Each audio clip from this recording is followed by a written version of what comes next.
उसमें नया होगा। किसान आज ये इतिहास रचने के लिए जा रहे हैं। ये विश्व की विशालतम पंचायत होगी। आज न केवल भारतवर्ष का किसान, पूरी दुनिया का किसान आज भारतवर्ष के किसान के पीछे है, क्योंकि जो भारतवर्ष का किसान है इसने अपनी आवाज़ उठानी शुरू की है। तब रहबर आजम दीनबंधु सर छोटराम कहते थे, बोले किसान मेरी दो बात ले मान, एक बोलना ले सीख, दूसरा दुश्मन ले पहचान। बोलना सीखने का मतलब अपनी आवाज़ उठाना। आज पूरे देश का किसान अपनी आवाज़ उठाने लगा है और पूरे देश का किसान यहाँ एकत्रित होगा। तमिलनाडु से, कर्नाटक से, महाराष्ट्र, मध्य प्रदेश, राजस्थान, आज पूरे देश का किसान यहाँ इस हवन में अपनी आहुति डालने पूरे देश का किसान आज यहाँ आएगा। और एक बात मैं आपको और भी बताना चाहूँगा, जो किसान शब्द है इसके अंदर ही मजदूर साथ होता है। ये किसान कमेरे की लड़ाई है और कमेरे के अंदर दोनों चीज़ आती है, किसान और कमेरा। ये कभी ये कहते हैं ना कि किसान और मजदूर को कोई आपस में जुदा नहीं कर सकता। हमारे जो बुजुर्ग थे वो कहते थे किसान और कमेरे का लामन और दामन का साथ है, तो किसान और कमेरे को कोई जुदा नहीं कर सकता। इस सरकार ने अपने अनेकों षड्यंत्र रचे। इसने छोटा बड़ा किसान करने के लिए षड्यंत्र रचे। इन्होंने जहाँ जात बरादरी थी वहाँ जात बरादरियों में बांटने का प्रयत्न किया।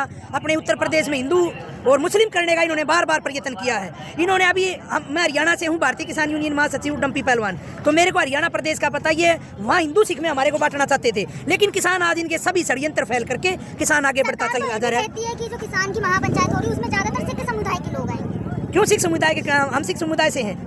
पूरा हरियाणा प्रदेश उठ के आने लग रहा है। मेरे एक गाँव से 20-20, 25-25 बस एक गांव से आने लग रही हैं। सभी गांवों ने चंदा इकट्ठा करके गांव वाइज ड्यूटी लगाई। हर गांव से 10-10, 15-15 बसें पूरे हरियाणा प्रदेश से आने लग रही हैं। इसमें पूरे देश का किसान आने लग रहा है। अभी आपने बोला दुश्मन पहचान ले, छोटा नहीं रहेगा। दुश्मन पहचान लिया आपने? दुश्मन पहचानने में हमारे दुश्मन पहचानने में हमारे से 2019 में और 2014 में हमारे से भूल हुई। हमने इन ताकतों का हावी कराया। चौधरी चरण सिंह कहते थे कि किसी पे भी भरोसा, बल्कि उन्होंने कहा था हमारे से नाराज हो जाना, लेकिन इन पे भरोसा मत करना, क्योंकि उन लोगों को पता था ये ताकतें हावी होंगी तो किसान और मजदूर पे नुकसान पहुंचाएंगी। और सर छोटूराम ने भी कहा था। चौधरी साहब विकल्प क्या है बताइए ना। दुश्मन तो पहचान लिया, दोस्त कौन होगा? किसान कहाँ जाएगा? किसान अपनी मांगों आंदोलन करेगा, केवल सड़कों पे रहेगा। किसान क्या करेगा? तब तक उसकी मांगे पूरी नहीं होंगी। किसान क्या करेगा? आप बताओ। क्या है? अपनी आवाज उठाएगा किसान। अपने तीनों काले कानून निरस्त करा के हाथ किसके मजबूत करेंगे बताइए ना। किसान हम किसी के हाथ मजबूत नहीं करेंगे। हम खाली हमने बंगाल में भी यही नहीं मैं आपको बताना चाहता हूँ, हमने बंगाल में भी ये कहा था भाई बीजेपी को वोट मत करो, किसी को भी दो। हमने राजनीति नहीं करनी। मिला उसे बताइए ना। किसान को क्या लाभ हुआ? किसान को क्या लाभ हुआ? किसान अपनी आवाज उठाने लग रहा है। किसान अपनी आवाज उठाएगा। क्या मिला है बताइए ना। बंगाल के किसानों को भी सब कुछ मिलेगा, वो हमारे साथ आएंगे। चीजें बताइए क्या मिला। आप एक बात तो मिले तो तब तब सेंटर में बदलाव होगा। नहीं, बंगाल में तो सरकार बदल गई ना। सरकार बदल गई, बंगाल की सरकार के हाथ में बहुत सारी चीजें हैं। स्टेट गवर्नमेंट की हाथ में बहुत सारी चीजें होती हैं। तो वहाँ क्या मिला है बताइए। बंगाल में क्या मिला? बंगाल में किसान ने सरकार पलट दी। बंगाल में मिला क्यों नहीं? किसान की जीत हुई है।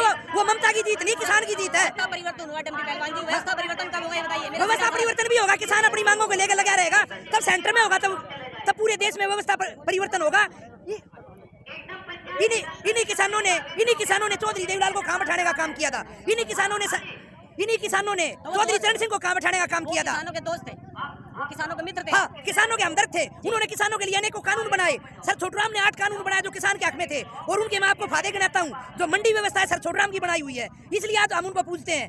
ये मंडी व्यवस्था है सर छोटूराम की बनाई हुई है, और सर छोटूराम ने अनेकों कार्य किए थे। आज हम उनको पूछते हैं। ऐसे ही कोई और भी आएगा हमारे बीच में। उत्तर प्रदेश में क्या होगा? 19 मार्च के बाद यहाँ चुनाव है।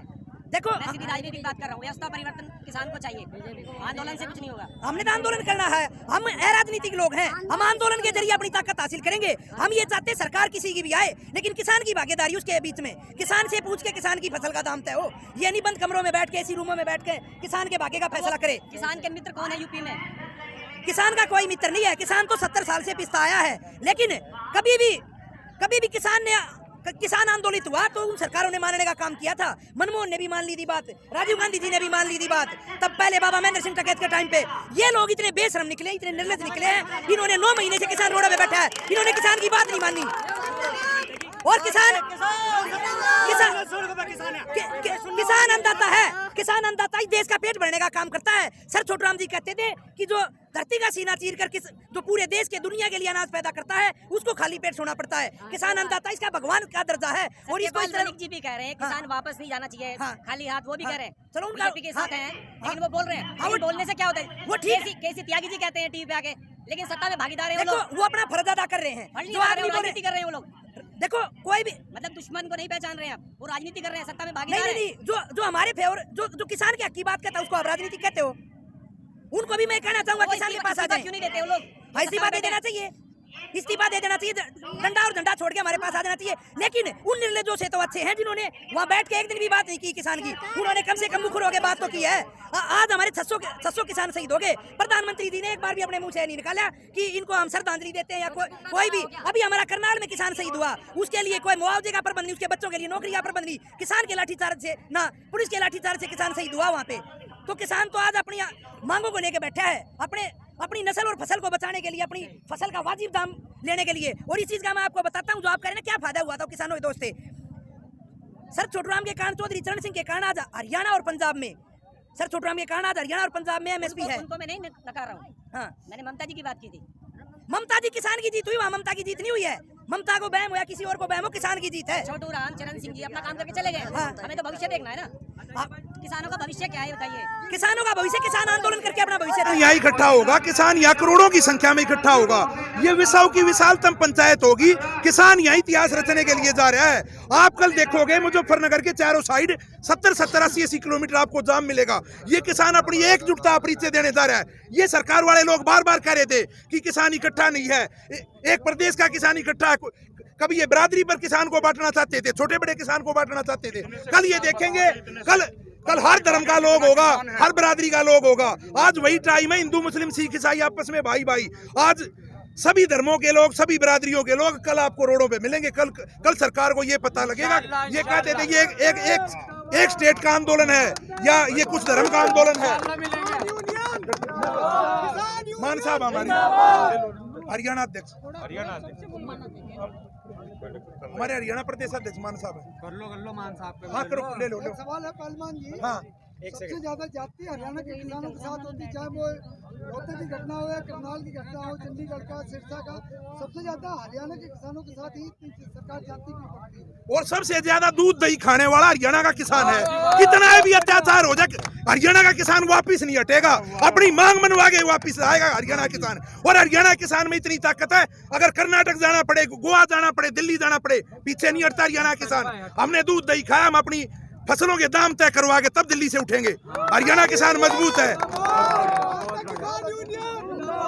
लगता है किस तरह का परिवर्तन करेंगे हरियाणा में? हम एकजुट तो हुए, तब भाईचारा इकट्ठा होता, सारी चीजों में फैसले होते हैं। हम सब कुछ, सत्ता परिवर्तन भी होता, सब कुछ हो जाएगा, लेकिन हमारे को किसान की फसलों का दाम तय करना सबसे पहली। हरियाणा में भाईचारा नहीं था, अब हुआ है। नहीं था, इन लोगों ने खराब किया था। हरियाणा में भाईचारा था, इन्होंने उत्तर प्रदेश में मुजफ्फरनगर दंगे करवा के स्पेशली हिंदू मुस्लिम किया। हमारे वहां इन्होंने बिरादरियों में बांटने का प्रयत्न किया। आज लोग इनकी चालों को समझे हैं।